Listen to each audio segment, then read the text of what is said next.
vão parar. Auditores da Receita estão sendo punidos porque estavam trabalhando. E o povo não vai ter acesso ao que eles estavam investigando. Alguma coisa errada está acontecendo. Por isso eu, ao lado dos senadores Alessandro Vieira, e agora tive acesso pela imprensa do senador Regufe, solicito ao presidente do Senado que, seja mediante o acolhimento de um dos pedidos de impeachment, seja mediante a instauração da CPI, que assim ficou chamada de lava-toga, tome providências a esse respeito. Eu volto a falar do pedido de impeachment que apresentei na semana passada, ou retrasada, do presidente do Supremo Tribunal Federal, ministro Dias Toffoli. Infelizmente, os fatos que se acumulam só demonstram que aquela minha denúncia era mais do que necessária. Foi uma denúncia que apresentei ao lado de membros do MP Pro Sociedade. Além da nossa denúncia, existem outras 2 denúncias, todas muito bem fundamentadas, e a cada dia somos surpreendidos por uma situação nova que justifica que esse processo seja iniciado.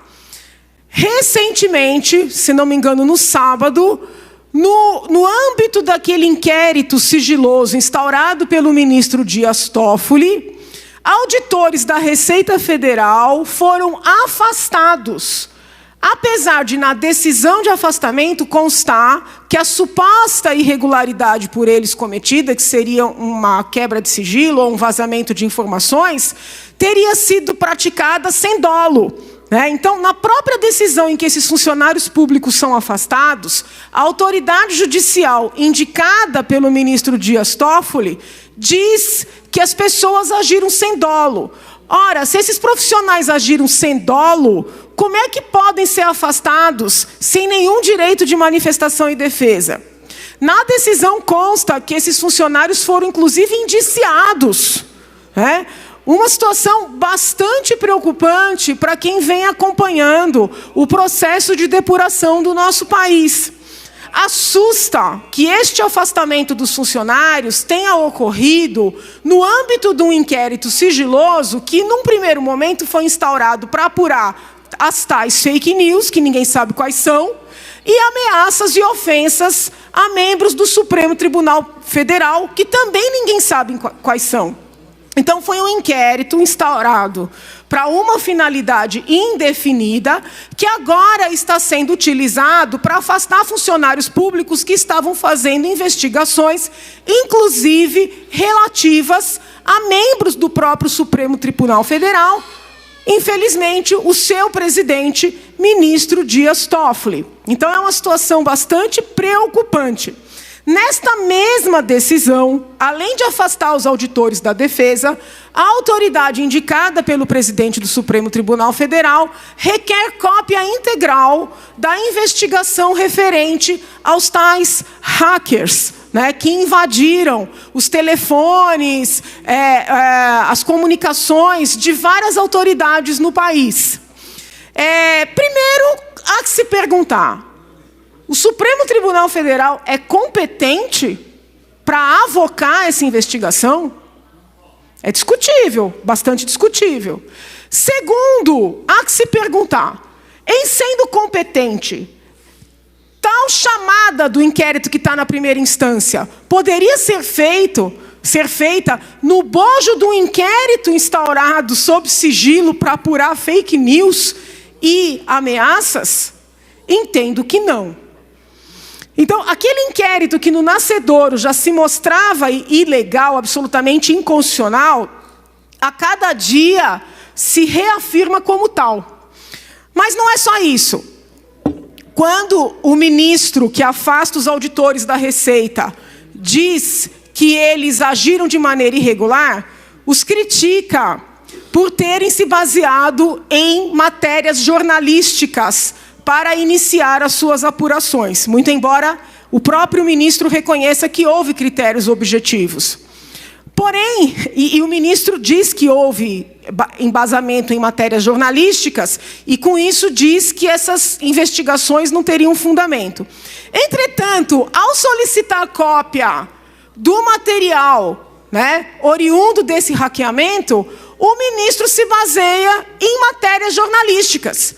Diz que o site Intercept, a Folha de São Paulo, teriam dito que que o procurador Delayol estaria tentando investigar o ministro Toffoli. E, por isso, seria competência do Supremo Tribunal Federal. Ora, as matérias jornalísticas não servem para que os auditores da Receita iniciem apurações, mas servem para que o Supremo Tribunal Federal, por meio de um único ministro, num inquérito judicial sigiloso, avoque uma apuração que está na primeira instância. Eu não consigo ver lógica. Vou além. As partes que foram hackeadas têm alegado que, em virtude desse material ser resultado de uma invasão ilícita, o material deveria ser absolutamente descartado. Já disse isso publicamente, não concordo com essa visão, né? Entendo que esse material é o corpo de delito e, por isso, precisa ser preservado. Ao que parece, nesse aspecto, o ministro concorda comigo. Tanto é que está dando, né, valor, importância para esse material e requisitou o envio de cópia integral. Porém, olha que interessante, é material oriundo de hackeamento, que é crime. Ele está dando validade a esse material. Porém, as investigações feitas pelos auditores, né, que, ao que se diz, teriam sido vazadas, estão sendo descartadas. Como assim? Como assim? Se nós vamos querer ver o que tem no material hackeado, nós também queremos ver o que tem nesses 133 autos de investigação da Receita Federal. Não significa que essas investigações necessariamente sejam procedentes, que as pessoas investigadas tenham cometido algum crime ou alguma irregularidade. Mas não parece coerente querer requisitar o material oriundo de hackeamento e procurar descartar ou desconsiderar o material oriundo da investigação da Receita por força de um tal vazamento. No final de semana, um ministro do TCU também requereu, né, as investigações, as apurações da Receita Federal. Eu fiquei contente num primeiro momento, acreditando que o ministro do TCU iria olhar o que estava sendo apurado com relação a potenciais ilícitos de autoridades. Já vou terminar, senhor presidente. Mas não foi isso. O ministro do TCU também quer apurar eventual responsabilidade dos auditores da Receita. Onde é que nós vamos parar? Auditores da Receita estão sendo punidos porque estavam trabalhando. E o povo não vai ter acesso ao que eles estavam investigando. Alguma coisa errada está acontecendo.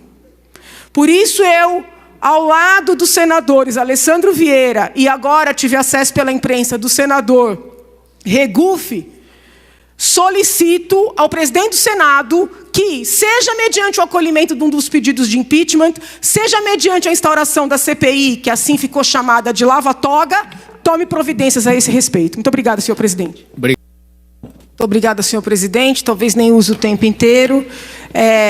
Há umas 2 semanas, nós preparamos uma indicação para o secretário de Segurança Pública, solicitando providências para chamar as pessoas aprovadas no concurso para a Polícia Técnico-Científica. É verdade que houve uma convocação, há um tempo atrás, de parte dos aprovados. Entretanto, um número significativo de aprovados não foi chamado. E hoje eu recebi uma mensagem de pessoas que foram aprovadas nesse concurso, noticiando que o concurso vai caducar, agora dia 12 de agosto. Então, estou enviando novamente o pleito que já havia feito, no sentido de que as pessoas aprovadas nesse concurso sejam convocadas. Primeiro, porque é justo, as pessoas já foram aprovadas. Segundo, porque é mais econômico. porque já há notícias de abrir um novo concurso. Não tem sentido abrir um novo edital de concurso com pessoas já aprovadas, né? Em terceiro lugar, porque ainda que façamos um novo concurso, existe um tempo para preparação. E a polícia técnico-científica carece, né, de gente neste momento. Eu já recebi várias pessoas, inclusive do Guarujá, dizendo que o IML lá está sem condições de funcionamento, que os corpos estão apodrecendo.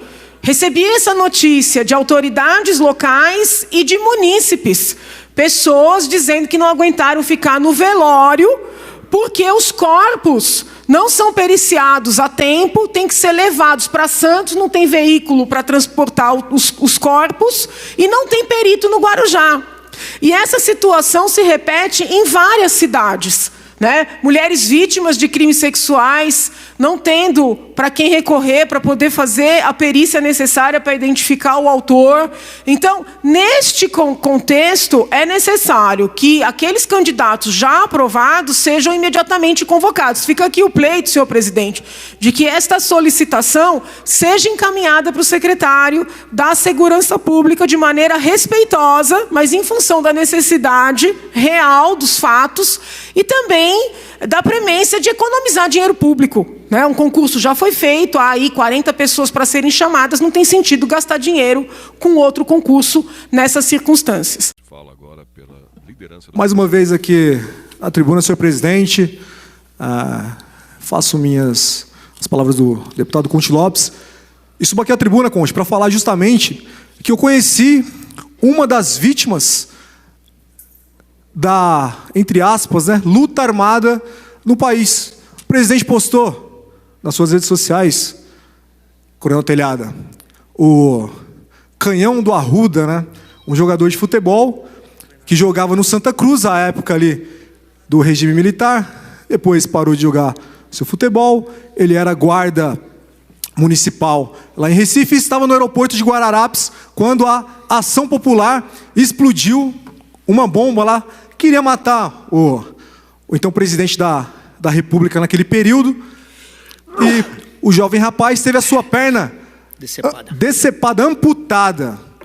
Eu o conheci em 2015, salvo engano, ele faleceu em 2017, jogado numa cama, Coronel Telhada, com a perna amputada, com Alzheimer, no quarto ao lado, a sua esposa também, bem idosa, já bem debilitada, com a família cuidando. E ninguém foi lá perguntar para ele, Conte Lopes, se estava precisando de alguma coisa, se poderiam ajudá-lo, auxiliá-lo de alguma maneira. Não recebeu nenhuma indenização, de lugar nenhum. Os que pegaram em armas para implantar uma ditadura, a ditadura do proletariado, muitos indenizados. Muitos, uma farra aí de indenizações. Mas ele faleceu ali com Alzheimer, na periferia do Recife, jogado ali, cuidado pelos seus familiares da melhor maneira possível, dentro das suas possibilidades, e ninguém fala nada. Então, quando o presidente vai e fala da questão do pai ali, do presidente da OAB, e fala, lembra dos justiçamentos que a esquerda revolucionária, que pegou em armas, sim, fez, aí é esse auê que nós estamos vendo. E como o Conte bem falou, um militante de esquerda, filiado a um partido de esquerda, ou ex-filiado a um partido de esquerda, tentou matar o então candidato à presidência da República, depois eleito presidente, ao vivo, a céu aberto, Conte. Milhares de pessoas lá no comício, dezenas de pessoas ali fazendo a sua segurança e armadas, e ele sem pudor nenhum, sem vergonha nenhuma, com as TVs ali filmando e ao vivo para o Brasil e para o mundo, esfaqueou o presidente. Ora, o que ele desejava ali? Queria matá-lo. Queria matá-lo. Um militante de esquerda, filiado a um partido de esquerda, senhor Adélio aí que está preso, e que espero que fique um bom tempo aí no hospício, no manicômio, seja lá o que for, mas que seja preso, porque pelo menos outro atentado como esse ele não vai fazer. Não vai fazer. Mas a gente precisa falar isso. É somente quando o presidente questiona a tal da comissão da verdade, ele fala que lá somente militantes ali de esquerda ou da extrema esquerda que foram ouvidos, que fizeram a composição. Aí quando ele muda a composição, que ele pode fazer, ele foi eleito para isso, ou não? Aí olha, veja bem, agora estão colocando aí filiados ao PSL ou pessoas que têm uma outra visão. É claro, é óbvio, ele foi eleito para isso. Então nós não podemos esquecer das vítimas, desses militantes de esquerda que não queriam democracia, queriam uma ditadura. Democracia é coisa de burguês, sempre falaram isso. Queriam uma ditadura do proletariado. Como esquecer aqui, ó, do lado, Mário Cosel Filho. Explodiram o grupo de quem? Da ex-presidente Dilma Rousseff. Um jovem soldado, Coronel Telhada, que empresta o seu nome ali em homenagem a esse jovem soldado. Tem o pátio aqui, onde as tropas perfiladas aqui desfilam nas solenidades. Como esquecer dessas vítimas? Tinha sim o justiçamento. Como esquecer de Alberto Mendes Júnior? Como? Herói símbolo da Polícia Militar. Então, nós precisamos sim lembrar dessas vítimas. Nós precisamos lembrar desse período histórico onde a esquerda revolucionária tentou implantar uma ditadura do proletariado e, graças a Deus, não conseguiram. Muito obrigado, senhor presidente.